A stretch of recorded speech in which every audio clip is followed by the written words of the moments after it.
Everything that guy just says, bullshit. Thank you.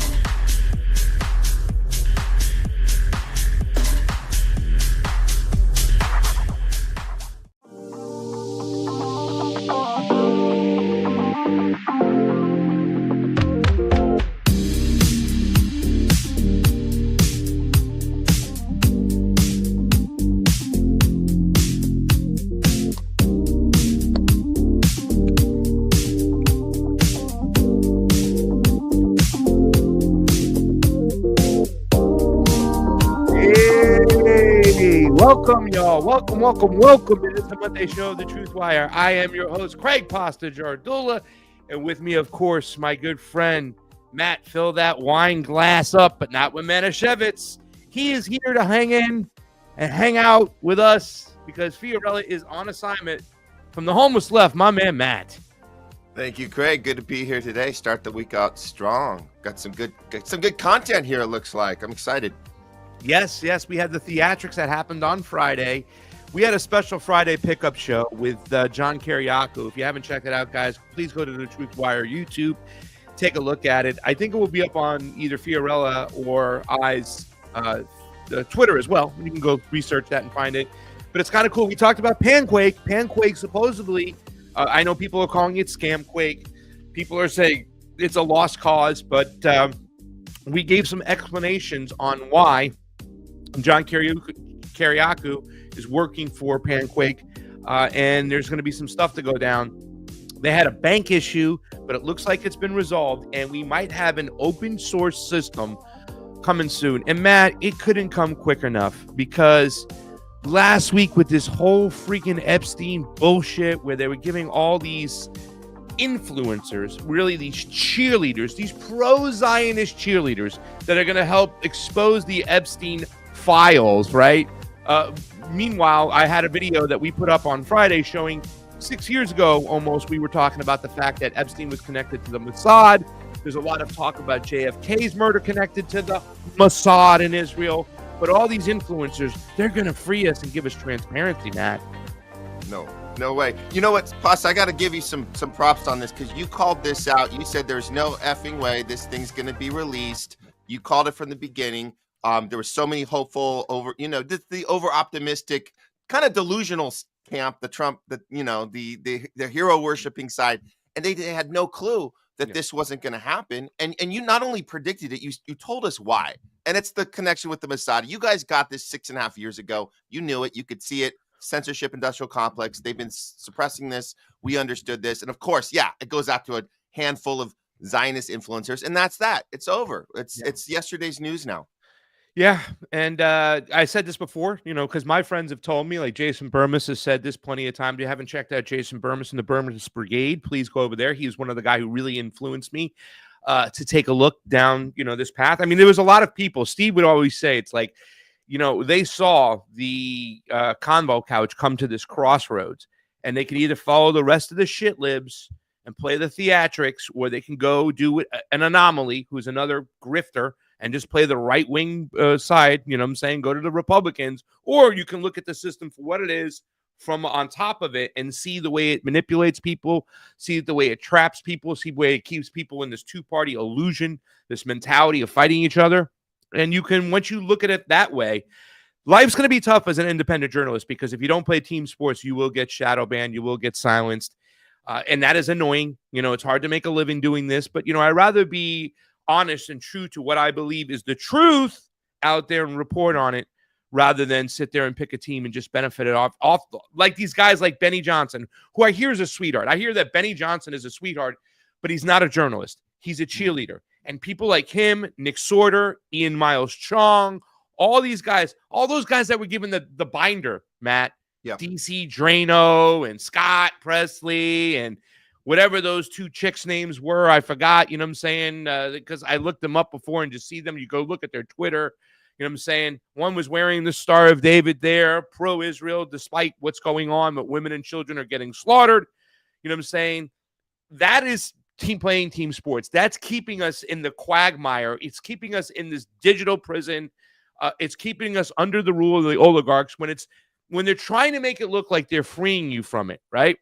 And what we got going on is so dangerous right now with this Trump administration, right? Trying to remove Congress completely from any fiscal decisions and put it in the hands of the central bankers and the WEF and the digitalized there. We're in a lot of trouble, but I'd rather be here with you, Matt, homeless. And we are homeless left. And like you said, anybody from homeless wherever, and those who've made those decisions, I'd rather be here with you telling the truth than standing on ceremony with those other assholes, which is all fake and making a lot of money off of it. Not me.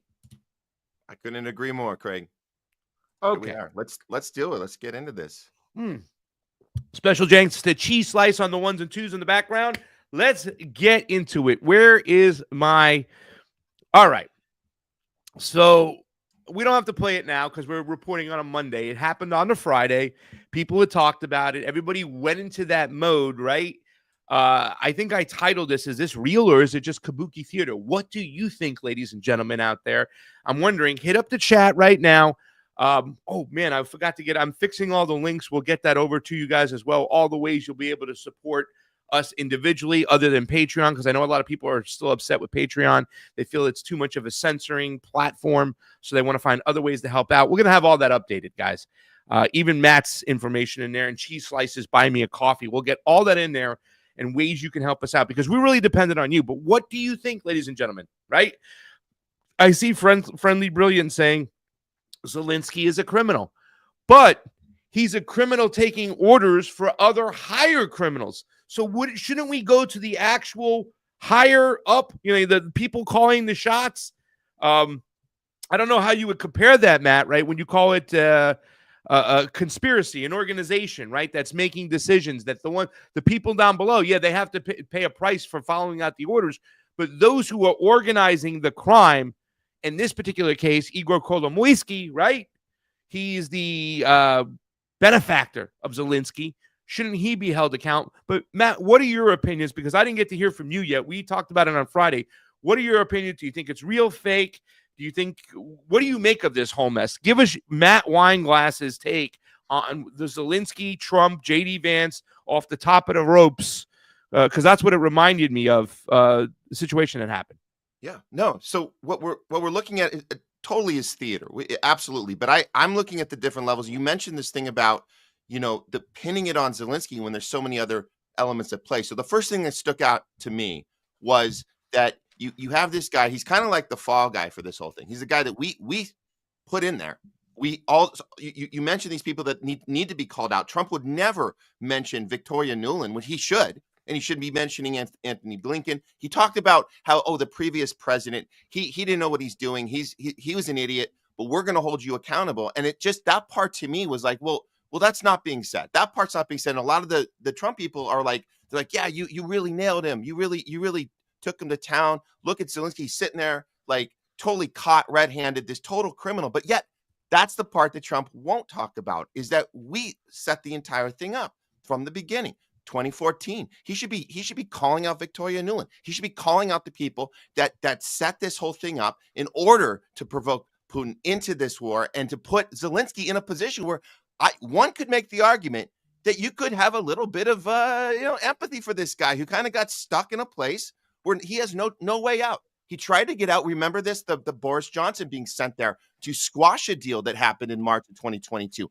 Zelensky was trying to get to an end game here. There is no end game. That's the point. So yes, on one hand, Trump laid it out, said you're going to come here groveling for money. You got to be presentable. So all that's true. You want a check from us? Okay, well, let's figure out what this end game is going to look like, because you're not going to come out really at all in any good shape in this situation. Maybe if you play nice with me, we can get something to happen where you at least save some face, as you're not going to win this thing. So like that, those things needed to be said. But again, like Craig, I knew you were going to call out the theater. That's the whole thing, is that the whole thing is this big show on. So that's the other thing. And then we could talk about the Israel part, which is a whole nother thing that nobody is mentioning that is supporting Trump. One more thing I should mention is I did not predict this part. I did not think that the Democrats that we call the liberal class, these neocon liberals that don't even know how much warmongering they've been doing for the past 4 years through Biden. They have no idea that they've been pushing this every time you had that Ukraine flag in all their social medias. And we know that we saw all that when this thing first busted out in 2022. I did not think, Craig, I had no idea that they were going to double down, triple down, quadruple down, go back to those social media, those profiles.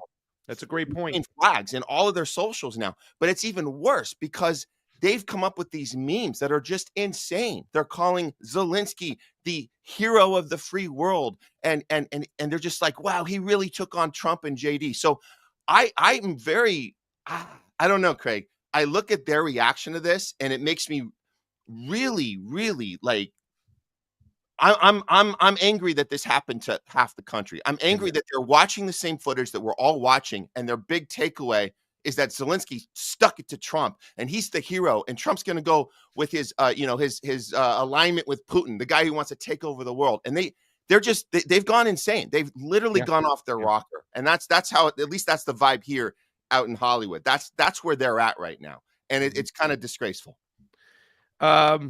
Scroll that up there to the beginning, what Derek Bros says, and there's some things I want to point out. Yes, great take, Matt. I was a little surprised to see them double down, triple down. Again, Russell Dobular from Due Dissidents had a lot of fun. He was putting up those, he was mimicking, kind of trolling people who putting up "I stand with Ukraine." On Saturday night, I was going to go see some old friends from high school. I was going to surprise them because they all hang out at this one bar, and one's a bartender, and they haven't seen me in years. I was going to show up. And then I saw two of them put Ukrainian flags in their bio. And I said, that's it. They don't get to see me. I punished them for that. You know what I'm saying? Because, and I know these people, I haven't seen them in years, but they're not into politics. You know what I'm saying? But they just follow along this mass psychosis. Really, to be anti-Trump is to actually promote war with with Russia, to actually repeat these, Putin is a dictator. And by the way, I'd like to say that, I don't think he has called out Victoria Nuland before. He has fired her, whatever. He doesn't talk about that particular time with cookies on the Maidan with Jeffrey Pyatt, because there was also people like Lindsey Graham there. There was people like John McCain there. There were Republicans there. And he goes around with Lindsey Graham right now, like they're friends. And he doesn't call that out. And, there's also something we have to point out in this particular video, what happened.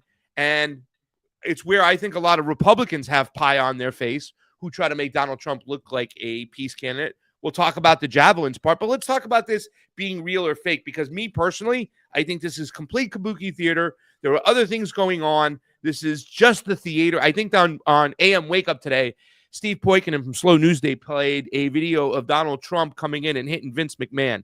They're actors there, buddy. Even J.D. Vance was involved in theater in high school. Derek Rose, and this is commenting on Doc Malik. Am I the only one who thinks Zelensky and Trump Vance showdown was like something scripted out of the Jerry Springer show? Aren't Zelensky and Trump both actors? And our good friend Derek Bros, who I believe, let me read Derek Bros' comment. You got to go down. This is exactly what came to mind. Both Zelensky and Trump are actors. Trump in Hollywood and the WWE, and Vance and Peter Thiel Vance is a Peter Thiel acolyte, right? Seems like a show. So I think a lot of people were kind of, they went right back into mode. And you're right, Matt. The one thing I wanted to say is that, I'm a little upset because I've been kind of hard on certain people who are only owning the left. Like, I got it. They're not in power anymore. Why are you only owning the left? But they merit it sometimes. And they merited it this whole weekend. I mean, from Chuck Schumer to James Carville to Rachel Maddow, still playing this Russia. And it's when you stop for a second and you say to yourself, ladies and gentlemen, that the left is actually saber rattling with the other nuclear power out there. They're not looking for peace. They're actually buying the lines that Putin is some crazy evil dictator supported by people on the right. Josh Hawley just said the other day, I wouldn't go so far to call Zelensky a dictator, but Putin's the dictator. The right does it too. This is insane. Yeah. It's like you haven't studied or looked or seen what happened, how Putin came into power and what's been going on. The fact that you could still sell, if we don't stop Vladimir Putin, Matt, he's going to get into Poland next. He's going to go into Europe. And Zelensky even said it. Yeah, you're not feeling it now. And then Trump said, wait a second. Don't tell us how we're going to feel. Right. He was trying to sell that there. That's a talking point sold by the establishment left to keep us in this two-party divide. Yeah. Yeah. And the other part that's really, really just disastrous about the left is not only are they, warmongering this Putin, we got to go all the way. We got to stick it to Putin. You mentioned Lindsey Graham, the whole down to the last Ukrainian. I mean, they've been on this train, this war path forever, since this thing began. And now, like we said, they're doubling, tripling down now. But the part that really is infuriating is that the part they lost is their ability to understand what diplomacy actually is. And Exactly. Jeffrey Sachs called this out last week. We talk about the skill of diplomacy and what it means. And he was calling out, I think he was talking to the EU and the people there, like talking about like your job is to have discussions, especially with somebody you think has the ability and the capability of quote unquote taking over the world, or invading the next country. What's after Ukraine? Who's he going to invade next? If you think that person has that ability and that intention, the fact that it hasn't even crossed your mind to engage in dialogue and what that looks like, the left has no idea how to do that. That skill even exists. And even the idea that you would go and have a discussion with Putin and you're the problem for having a discussion. This type of brainwashing has happened with them over these last few years. And it's infuriating, because you would at least think that would be something on the table. Even if you hate Trump and you think he's doing a bad job, the fact that that you don't even know that skill or ability is not only doesn't only exist, but it's necessary if we're going to keep the world from going into World War III and all of us ending in nuclear annihilation. I'll give you one better, Matt. Not only that it's there, it's necessary. We used to be the better of the two parties at it, right? When we were caught in that two-party divide, when we actually thought it was something separate, before we put together the dots that it's the same donors, before Karl Rove even called this, could you imagine if we can get the left to be pro fucking, empire and stuff, pro-war? And he said something to that magnitude, and it's there now. They're all for this once again because Putin hates gays and he's an evil dictator, and they take it hook, line, and sinker. Because, well, you went to an Oscar party, right? So more people on the left are involved in Hollywood, so they're actually believing the movie scripts, not understanding that those movie scripts are written by the CIA. Now, the last time I went into Sputnik Studios, the last show I did before I hopped on a plane, before Jayme brought me there, love my man, got to stay at his place, his family's place. DC has got some creepy stuff about it, but it's got some great stuff right outside of it. I would have loved to have had a job, a call-in show in Sputnik for 2 hours a day, every single day. When I'm only doing for 1 hour a week at WBAI in New York, I love it. I'm thankful to do it. It's the people's show. Like, I'm the people's champion. And I love I would have done it at with Manila Chan in DC. Would have been awesome. The last time I got to go into that studio before it was closed down for sanctions. But by the way, that a lot of people were hoping, like Manila and Garland, I think were hoping that Donald Trump would lift the sanctions. Well, he's extended those sanctions. And even though he talks a big game, money's still going over there to Ukraine. Remember, you can put that drive time picture up. The money's still going to Ukraine, Egypt, and it's drive time. Ukraine, Egypt, and of course Israel. They get their money all the time, of course. But the last time I went in that studio, Jamal, it's not Jamal Charles, it's Jamal. I say his name, Jayme. Jamal Thomas. what? Jamal Thomas. Yeah. Jesus Christ. I just know Mr. Jamal. He was on vacation. He was somewhere in Indochina in Asia. And me and Malik Abdul, who I saw on CNN the other night, I'm like, holy shit, Malik's on CNN.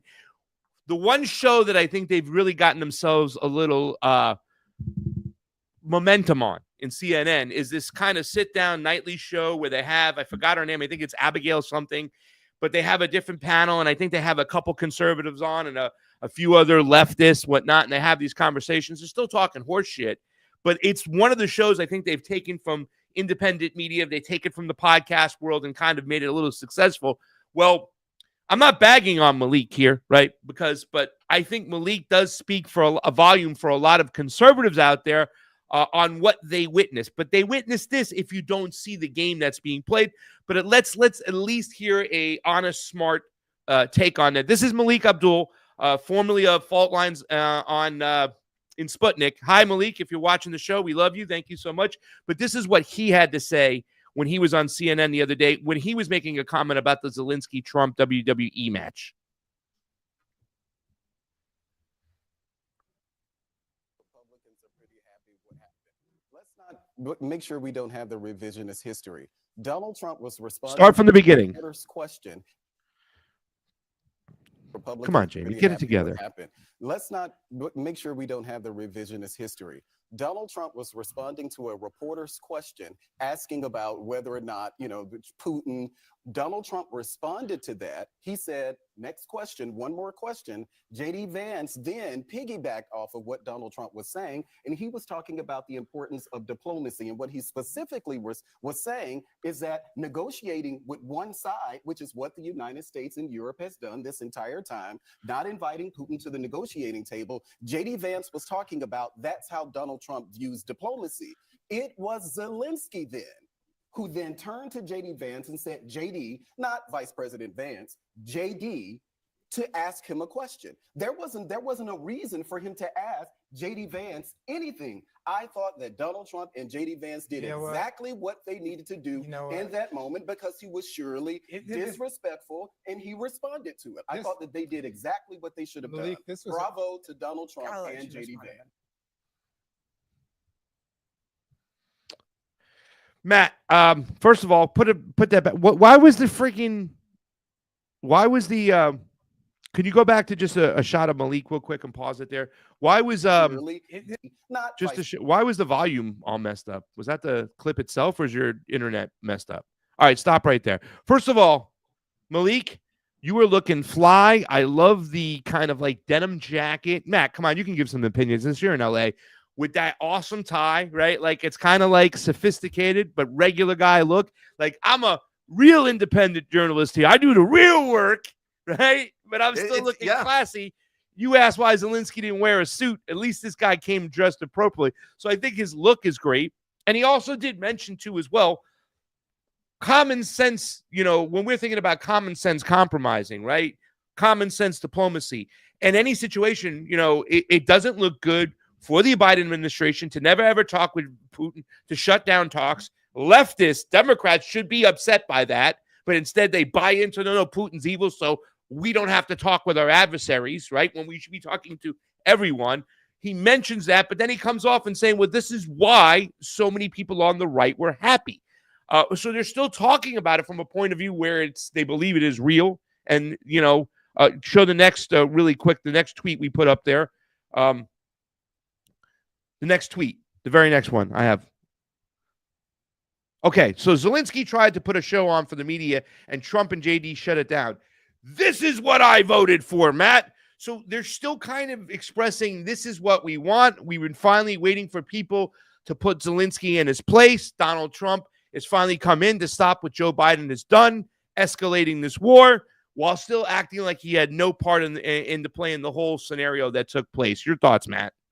Well, look, we can talk about the theater part second. I think we don't want to skip by this first part. It's a principal a point that he's making on the CNN panel. And it's you're right. It's a great look.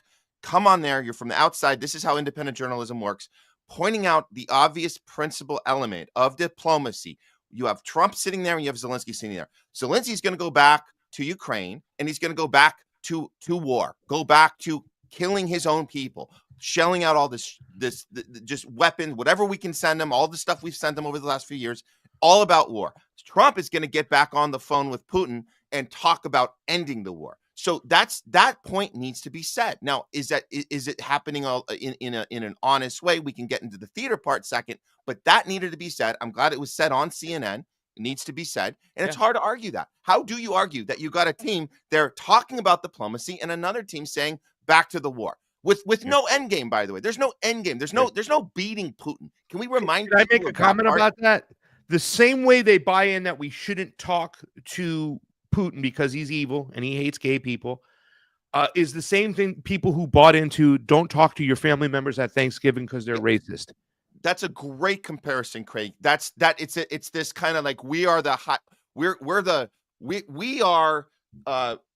up here, you're down here. If you can't get up to we are, F you. And that's what happened to the left on every level. If you don't agree with us, you're either with us or against us. It's the old George W. Bush mantra from the early 2000s. You're either with us or you're with the terrorists. Yeah. So that has been embraced by the left since then in the last 20 years. And especially the COVID thing is very, very similar If you're not getting on board, if you're not getting the shots, you're not coming to Thanksgiving. F you. And they've been doing that the whole way. And here we are. We're seeing it again. We don't talk to people who disagree with us. We're up here. You're down there. F you. That's what's happening. And let me say something too as well. When you said that you're not coming to Thanksgiving, I mean, you have firsthand knowledge. We all do, right? But when we talk about this, about how we've had people that we consider to be smart, supportive, awesome people we love still buy into that mentality. And it's got something to do, you know, I know that McCullough talks about the mass psychosis and stuff like that, but it's something about mob mentality when other people do stuff. This is why they're able to pull off all that shit on Twitter and the internet. Oh, this guy's getting a lot of clicks. He must know something. Oh, this guy has hardly any clicks. I don't care what he said there. Whatever he's saying, even though it might appear to be intelligent at first, we know it's garbage because he's not getting any steam on it. So this is a tactic that they've been using, and I'm glad you pointed out that it was on the right that was even embracing it too. You're either with us or you're with the terrorists. Great point, Matt. Great point. But we've seen this. We've seen the flop. We've seen a complete switch from left values and right values. They've just completely swapped over the last 20 years, primarily in the last 5 years.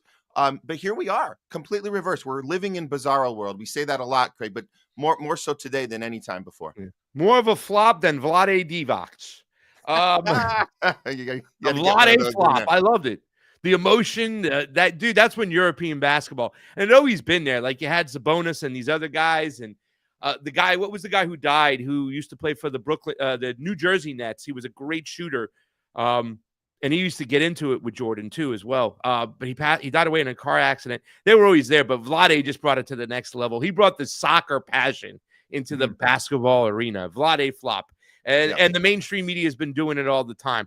So we have that now. We have this sense of what's going on. There were some good points that were brought out. You know, I'm glad. This is what I voted for. We had the left. I don't want to get into the left again with the Ukrainian flags. I didn't want to bring the guy crying. This guy, he asked him, why is he wearing a suit? He should wear a suit. He's worth billions of fucking dollars. Put a suit on, you know? Even Malik showed up with a suit. Working man suit, but show up with a goddamn suit. We love you, Malik. But let's talk about the part that we've been saying for quite some time. To me, I get very nauseous when I hear Donald Trump act like he's the peace candidate, like he had nothing to do with it. He admitted in this video right here in this thing that he also escalated the situation. And then, you know, I didn't show it, but a lot of Republicans try to play this down. Like Trump gave Zelensky javelins, which are like Stinger missile styles. And if you got to understand the significance of that, right? We gave the Mujahideen Stinger missiles. We smuggled them in through China, via Xinjiang, through the Uyghurs, which were a radicalized group against a small centralized Chinese government at the time. You know, they already had their cultural war, you know, the Mao time and whatnot, but they were still very much like, you know, getting the country going. But separatists that we had found in Xinjiang called the Uyghurs, and not all Uyghurs are separatists, only a small group of those Uyghurs were. We used them to smuggle in these Stinger missiles. These Stinger missiles turned the war, where we were able to have a proxy with a small group and kick out a big country out of a small country. And it was successful. So when Donald Trump gave them Stinger missiles in the form of javelins, which were the new modern-day Stinger missile to go fire after tanks, it was something big. It was a continuation of what we've seen before. I don't think it's something that he just made an isolated decision on. I think he was told, you got to give this to them. This is going to change the whole game now that they have all these, you know, people coming in. The Russians are in there in the Donbass, and we got to get rid of them. Let's give them these Javelin missiles. Listen to what Donald Trump says, because this is him escalating the situation, doing his part. Record-breaking contracts, too, came through the Pentagon in the Ukraine. Listen. Excuse me. That was with Obama, who gave you sheets, and I gave you javelins. Yes. I gave you the javelins to take out all those tanks. Obama gave you sheets. In fact, the statement is Obama gave sheets and Trump gave javelins. You got to be more thankful, because let me tell you, you don't have the cards. With us, you have the cards. But without us, you don't have any cards. Excuse me. That was with Obama, who gave you sheets, and I gave you javelins. Yes. I gave you the javelins to take out all those tanks. So he admits right there that they're used to take out the tanks. Some people on the right, Matt, what they were honestly doing, and go ahead and grab that next article up really quickly. They were arguing online, Matt, that, oh, no. When Trump gave those javelins to Zelensky, the Ukrainians agreed to keep them in Western Ukraine, to not take them to the front line. When Donald Trump is saying, I gave you them to take out those Russian tanks. Well, those Russian tanks were in Eastern Ukraine. So stop fucking supporting the warmongering bullshit. If Donald Trump was really a peacemaker, he would have never, ever given those javelins, and he would have sat down, Minsk 1, Minsk 2, right there and worked out a deal, right? He didn't. He wasn't evident there. He's just playing his part, and he incriminated himself there, Matt. Yeah, I mean, I would think, I mean, one would think that he had no reason to even bring this up. Why did he bring this up? Why is he gloating about this?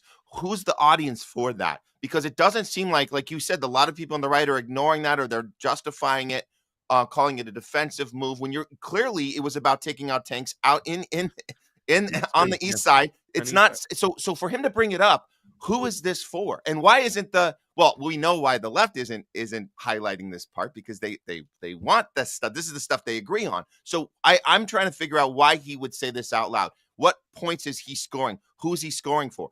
Could it perhaps be the people controlling this above Trump, that that he needed to give a little shout out there at that point? I don't know, that we are escalating this. We are not about ending this. It's just optics when you talk about getting on the phone with Putin. It's just optics when you talk about we're going to find a way to end this. But he had to highlight this for someone. Yeah. I want to know who he's highlighting this for. Who was supposed to be on the receiving end of that? He often says that if I was president, Matt, this war would have never started. I would have stopped it. Bullshit. This is a reason why this led to war. You're giving them Javelin missiles to go fire at Russian tanks. Yeah. That's escalation beyond escalation. Let's bring the article up, CheeseSlice. James CheeseSlice. Trump administration approves new sale of anti-tank weapons to Ukraine. Mm-hmm. October 2019. The Trump administration first approved the sale of javelins to Ukraine in 2017. The Trump administration has approved the $39 million scale of defense lethal weapon to Ukraine.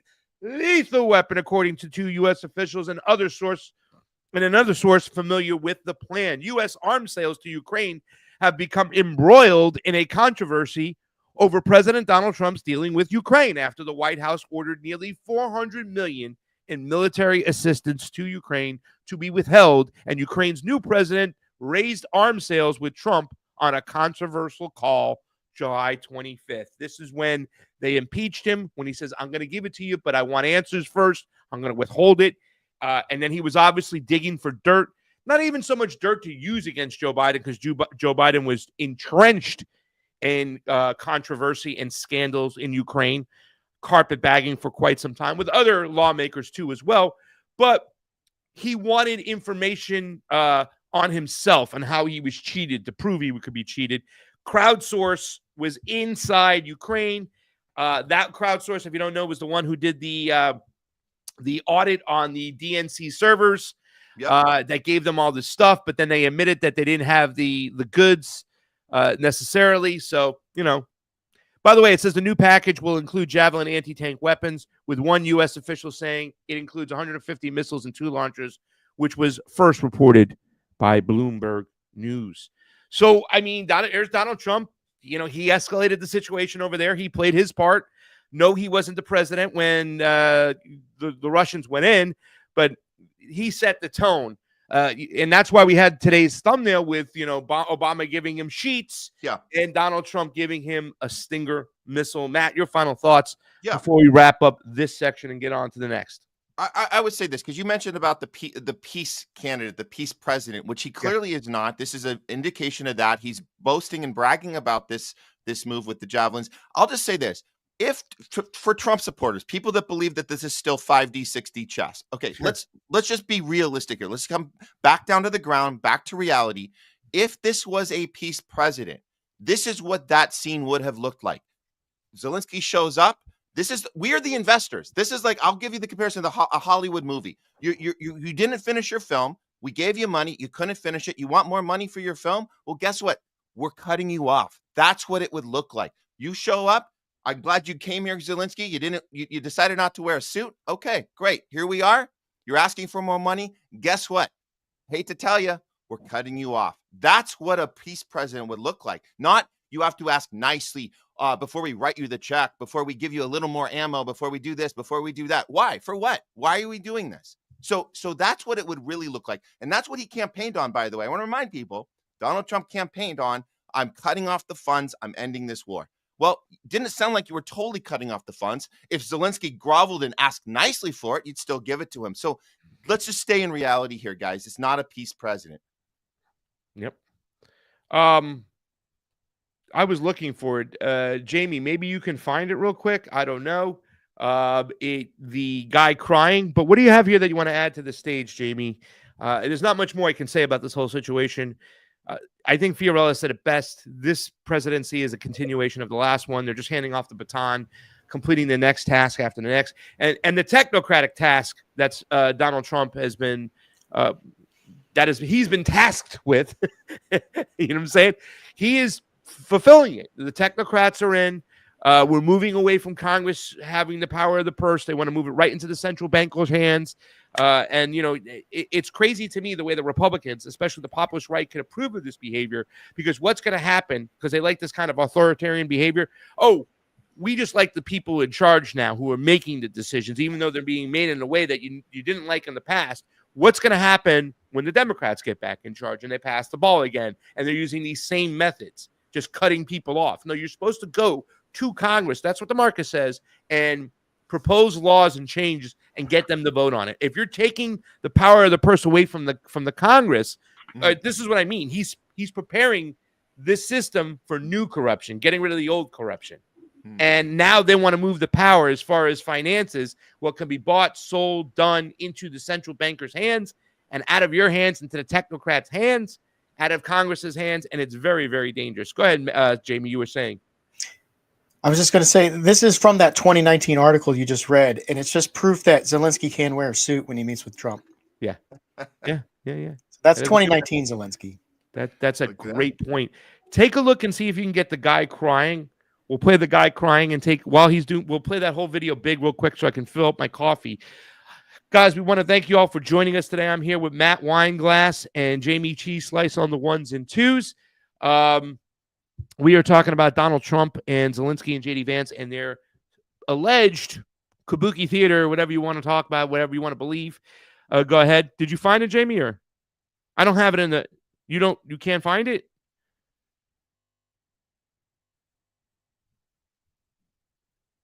No, not the article. I'm looking for a video that I don't have in there. Let me see if I can find it for you guys real quick. Matt, if you want to give a little quick take on it while I go find this. Well, I'm interested in because the part we haven't talked about yet, and I guess that's in the next section. I'm interested in the Israel part, because that's the thing that was, just to be very clear here, you got a situation where this Zelensky has to ask nicely to get his money, but we have somebody else who can show up to our to the Congress, to the White House, and not have to ask for anything nicely. He can just demand standing ovations. Get blank checks whenever he wants. We know who that person is. So I'm interested in getting to that comparison, because if that doesn't tell exactly what the problem is, I don't know what to tell you. If people don't understand that problem, that the one guy gets it no matter what, the other one has to beg and grovel. Okay, I found it. We're gonna play it. Let me add it to the stage. Hold on. Where is it at? Go big or go home. Jayme, you can take us out real quick, and we got a couple minutes. I'm going to go refill my coffee, and I'm going to play this.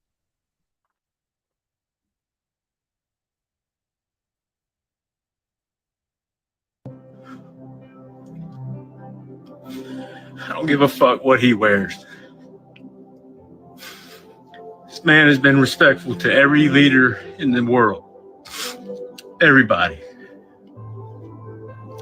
And you clowns want to fucking do that shit to him when he comes over here. And then talk to him like shit and kick him out of the White House. You fucking disgraceful son of a bitches.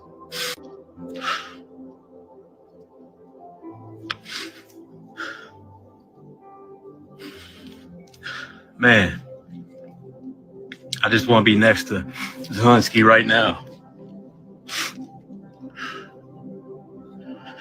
I wish I could talk to him.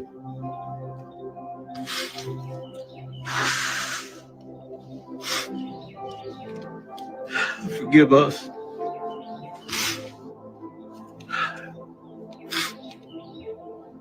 God damn, man. I can't. Sorry, y'all. I can't believe what I just witnessed in our White House. Leave her alone! You're lucky she even performed for you bastards! Who is he talking about there? I forgot. That's the leave Brittany alone. That's hilarious. That's hilarious. It's that's well, that'll get you some views, that's for sure. That'll blow you up there. Go viral, baby. Oh. So let's get to the next section because this is it. I have a video coming out while you were watching this. This was going on. I did it last night. Johnny Tsunami is working on it. We'll be talking about it Wednesday on Drive Time and WBAI. You know it's Drive Time. And you'll be able to call. Love that show, Matt. I'm like fucking addicted to it. It's so awesome to have people call in. People argue with me. People agree with me. Just to have great conversations. It's amazing. It's why I started this whole situation, this whole thing, this thing I do.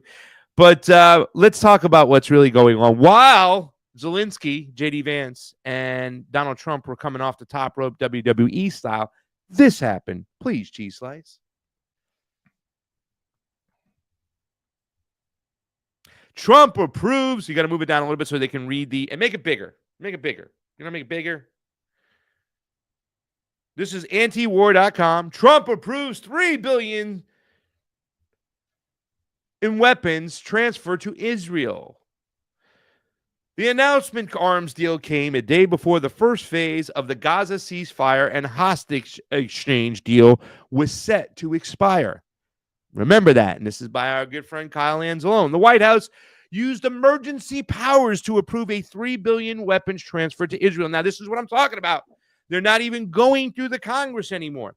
And a lot of Trumpers are applauding this, Matt, because they believe in this, but they're forgetting, or they're allowing something to kind of interject in the brain that says, wait a second, this is not the way the process works. And when the other person has power, they're going to use this against us. Maybe we shouldn't do this.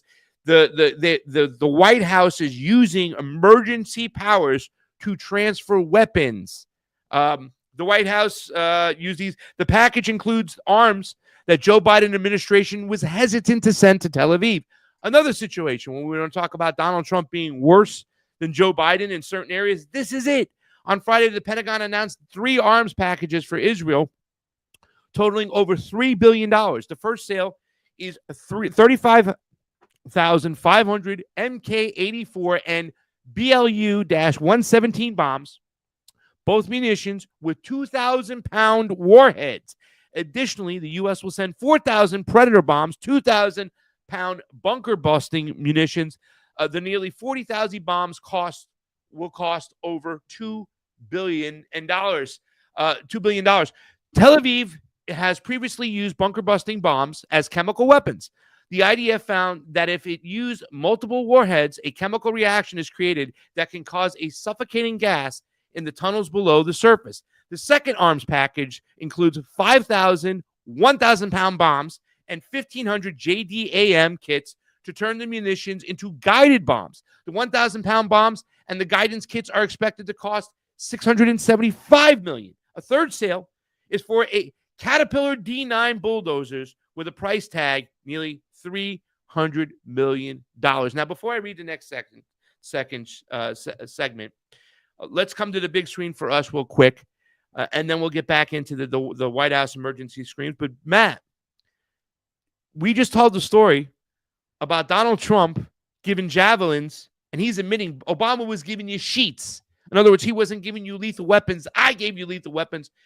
The Biden administration didn't even want to do this. Not to say that they are innocent of anything, but this is a decision even they wouldn't say so much. Here comes Donald Trump again, giving the lethal weapons. Your thoughts as they use emergency powers, means they can skip steps. They don't have to have checks and balances. They don't have to go to Congress. They don't have to have public discussion about this. They can just send that shit over. Your thoughts? Oh no, this is horrible. This is setting a precedent unlike no other we've ever seen. And I'm surprised that this isn't more on the CNN rotation of shock news for the 24-hour cycle. This should be that shock news because it makes this administration look awful. I mean, even you can still CNN could still protect the narrative that Joe Biden and Kamala Harris were working around the clock every night, figuring out a way for a ceasefire. Okay, you can keep that bullshit narrative, but this is a massive problem. I think you nailed it, Craig. When you talk about what precedent is this setting for the future. Also, I want to know where these weapons are intended to be used, because they've already annihilated Gaza. I'm looking at the Syria occupation. I'm looking at this. This is all for greater expansion of Israel, period. That's what this is. And that doesn't stop. That continues. Yeah. It's these incremental growth. Every time they go further and further, extending into all these countries or the neighboring countries. That's been the plan. That's what we're enabling. And to top it all off, we've heard reports that as this money has been, kind of fast-tracked, this $3 billion has been fast-tracked, at the same time, Trump has been working on stopping more aid to Gaza right now. And we're supposed to be in the middle of a ceasefire. Are you effing kidding me? None of that is happening. So this is totally alarming. The timing is... to say ironic is underplaying this. The fact that we're focused on the Zelensky thing and focused on you better grovel to get this check, and Netanyahu can get anything he wants at a snap of his finger, with no groveling at all. Just give me money. And now this executive power. This should be the 24-hour news cycle story that we see right now, because it doesn't make him look good at all. And I'm surprised that they're not highlighting this right now. This is a massive problem. Yeah. So it says the White House claims the arms sale is an emergency. It's an emergency. Matt, we need to kill people quicker and faster. Donald Trump says you got to wrap it up. You got to kill people quicker. Bypassing congressional oversight. That's not only just congressional oversight, that's public oversight, right? Because we're supposed to be able to have access to this. The journalists out there, if we had real journalists, are supposed to cover this, ask questions, talk to people as they're in there, because there would be certain congressional members approving and certain pushing back against this. We need to know who they are and the reasons why they are approving or disapproving. The Biden administration used the same tactic to rush weapons to Tel Aviv after Israel launched on the onslaught in Gaza following the October 7th Hamas attack. I said Hamas, like hummus. October 7th, Hamas attack. However, the Biden administration did restrict the transfer of 2,000-pound bombs and military bulldozers to Tel Aviv last month. Trump released a shipment of 1,800 2,000-pound to Israel that Biden paused in May. Earlier this week, the Trump White House repealed a Biden-era national security memo that required countries to receive U.S. weapons to not violate international law or block humanitarian aid. So there it is, dude. He's telling you right now he doesn't care about international law. He doesn't care about the genocide and the crimes committed by the Israeli regime. He's going to fund it. You're going to fund it. So as he's sitting here and people go, this is what I voted for, right? They sit there and they approve. And let me tell you something. Despite that video that came out last week with him with the golden statue, with so many people are upset and thought it was ugly. It was disgusting that he did that.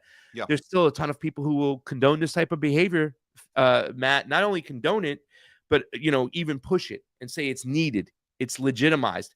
And let me tell you something else. Let's get the next article ready. I got them both by antiwar.com because I love these guys over there. That's not the only thing that happened during the Zelensky-Trump, J.D. Vance off the top rope situation. You got the next article up? The White House also approved something else in which the ceasefire and Donald Trump bragged about, second phase, when they're supposed to pull out the IDF and allow either the Hezbollah to take back territory in Lebanon or in Hamas take back territory in Gaza. That also is not happening. As look at this, bring this one up. Israel DM, U.S. gave Israel the green light to stay in Lebanon indefinitely. Now, I got to just remind the audience out there, Matt, because this might, catch them off surprise. And this one by Jason Ditz from antiwar.com. Israel is now temporarily, and get those air quotes out there, occupying parts of Syria temporarily, Gaza temporarily, and now Lebanon temporarily. No, more like indefinitely. Israel's decision to continue to occupy territory in southern Lebanon beyond the February 18 deadline came without a lot of official comment from the U.S. Yeah, Matt, where are all the journalists on this one? According to Israeli DM, Israel Katz, however, the U.S. gave them a green light, the thumbs up, the A-OK, the attaboy, that go ahead with it, pal, to remain militarily in Lebanon indefinitely. Israeli media was reporting around the deadline that the U.S. was backing the continued occupation of 5 surveillance posts inside southern Lebanon. The U.S. never directly confirmed that. However, and that Israel remains in Lebanon just came and went without an official comment. The ceasefire ending the Israeli invasion of Lebanon was meant to provide a 60-day window for Israeli withdrawal, which would have ended on January 26th. The U.S. guaranteed that Israel would be out by then, but then later endorsed extending the deadline to February 18th. They similarly talked about the February 18th being a firm deadline that would not be extended, but then stopped talking about it at all beyond that. And you can see the map right there, bro. Matt, I didn't want to be right about this, right? But I said it's never going to, a ceasefire is no such thing as a ceasefire because Israel ceases to fire, to stop firing, right? They're going to continue. Now, here it is. All these conditions were set. They've all been now blown up. All the conditions have been excavated. They're gone. No more. We don't have to honor it anymore. Everybody was clapping about the ceasefire. Everybody was cool about it. Here it is. It was just another lie. It was like a lie that Minsk 1 and Minsk 2, which the Europeans were lying about and lying to Putin and the Russian Federation about peace. This was a lie. This is what was going on, ladies and gentlemen. Nobody's talking about it because they're all consumed with Zelensky. If this isn't a Kabuki Theater to distract you, and it's not obvious, I don't know what will be obvious, Matt. Your thoughts? I mean, we knew about this, and like you said, we wish we weren't right about this, but we had one of our investigative reporters was on the ground in Lebanon when this was originally happening. That was Renzo Zindi, and he talked to both of us on the Homeless Left, Craig, if you remember, about what the strategy there was. And we saw this. It's like you said, it's the same blueprint where they come up with an excuse. They use words like this is just temporary. Of course, it's indefinite. It's always indefinitely. We never stop doing the thing, the occupying. We never roll it back. But the same excuses we saw they were doing Hezbollah. They use citizens as human shields. They have every line in the book, and you're just like, this is the same stuff you did with Gaza. If they would only return the hostages, then we would never do. No, that's just an excuse for the occupation. It's just the excuse for the greater Israel project, which is what we're seeing in real time here. So we know that it's whatever excuse they can throw at us. The media, the mainstream media will push that narrative, and people will fall for it. And some of these articles you're getting right from Israel, they're a little more honest about it than we are on the Western media. I mean, they specifically Israel media will, because they're tend to brag more about their overall goals.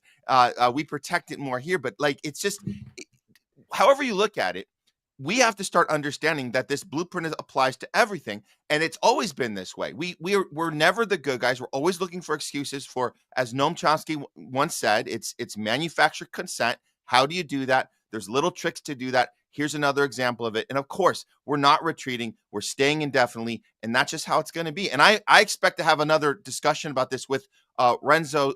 Again, he was on the ground when this was happening. I think he wants to come back and talk more about this particular part, but this is the stuff that the Western media, our mainstream media, not just refuses to cover, but they do it in a very dishonest way. And we talk about this all the time on our show. So I'm glad you're bringing this part up, Craig, because no one else is talking about this. Yeah, it's a shame that everybody's being silent on this, and everybody's just but the way people are just following this and not looking for people should be digging right now for information, trying to find information to see what's really going on. They should see this for what it is, just a complete distraction. I don't care about those fireworks that were in the Oval, even if they were real. They're still full, based upon a house of lies, a house of cards, lies, whatever they call it. It's a bunch of crap. Give me the Vinny, give me the my cousin Vinny soundbite, James. Everything that guy just says, bullshit. Thank you. Thank you. That's it. I mean, that's a great way to wrap up the show today, guys. We did an hour show. Could you believe that? We held into our principles today. We did an hour show. It's supposed to be 90 minutes, but we're just going to do an hour and have fun with it. Matt, let everybody know where they can find you. Unless you have any final comments on what's going on, or Jayme, if you want to jump in and put a cherry on top of this whole situation. I'm not falling for this crap. All this other stuff, the money's been diverted to go to Israel. I mean, there were people who were saying, all right, that was great that you did Zelensky. Now do Netanyahu, right? So, I mean, it is a bunch of shit. It is a crock of shit. He had a part to play in this whole situation. He admitted it inside that whole speech that he had, that little theatrics. But people were saying that they were giving Mason signs. It doesn't surprise me over here. This is some bullshit over here, and the people buy it. Yeah. Look, to sum up today's show, and yeah, great. We got right to it, Craig. We stuck on point, did the hour. I'll say this, that the thing to sum it all up, the word of today is principle. That's what it's about. And what we have to bring to all these situations is principle. And it does feel lonely in this arena, because there's not so many people that can be consistent, like TruthWire, like you guys, like we try to do on the homeless left, to try to be consistent about this through each situation. But if you can apply that consistency, apply that principle, even when it's inconvenient to do so, then we will come out ahead at the end. History will look back and will say, we were on the right side of the people. We were talking about fighting the war machine at every turn, not representing a party or a tribe or hero worshiping in any way. So that's how we can do that. And it does feel good to take that weight off your shoulders, that you don't have to represent that team. We just look at the facts, we look at what's going on, and we call out BS when we see it. So I appreciate that. That's the thing we want to continue to talk about and into the future. But it does get lonely when there's not so many people doing it. But hopefully we can attract more. Hopefully people can have wake-up moments right now. Maybe this is somebody's wake-up moment right now when they see how Trump talks to Zelensky but doesn't say a word to Netanyahu. Maybe that's an aha moment. Who knows? And all that money is diverted right to Israel anyways. Yeah, exactly. It just goes right over there anyways. But it's over there anyways. We know who the daddy is. And the thing about it is that, people are thinking that this is kind of like actual things that are happening that are just, no, this is all meant. Everything's going out according to plan. Everything's happening according to plan. There might be little tweaks and movements in the situation, but there was a time clock set. This is how we're going to exploit the situation over here, make a ton of money, right? And then eventually we'll wrap it up and we'll move on to the next spot. They're just wrapping up one war to go to the other. There have been people out there that I respect who've been trying to say, like, this is all about, the United States breaking away from Europe. Europe's to blame. No, fuck the EU, is what Victoria Nuland said. The West, in its entirety, the United States had a lot to play with this. That's the thing that's also bothering me, this whole situation. People are like, wait a second. The United States, they're the ones who kind of pushed all this stuff to happen. Donald Trump's friends, Lindsey Graham, that he goes around with and stuff, he was part of that whole situation. Now we want to act like this wouldn't have happened without him. No, he had a part to play here. So it's kind of disturbing. Go ahead, Jayme, throw up what you got so we can get through these things and get on with the show. Holocaust in Gaza. Orange idiot was rude to Nazi collaborator. That's Taylor Swift, right? What else we got? Meme City over here. Me asking my grandma to stop at McDonald's. Me asking my mom to stop at McDonald's.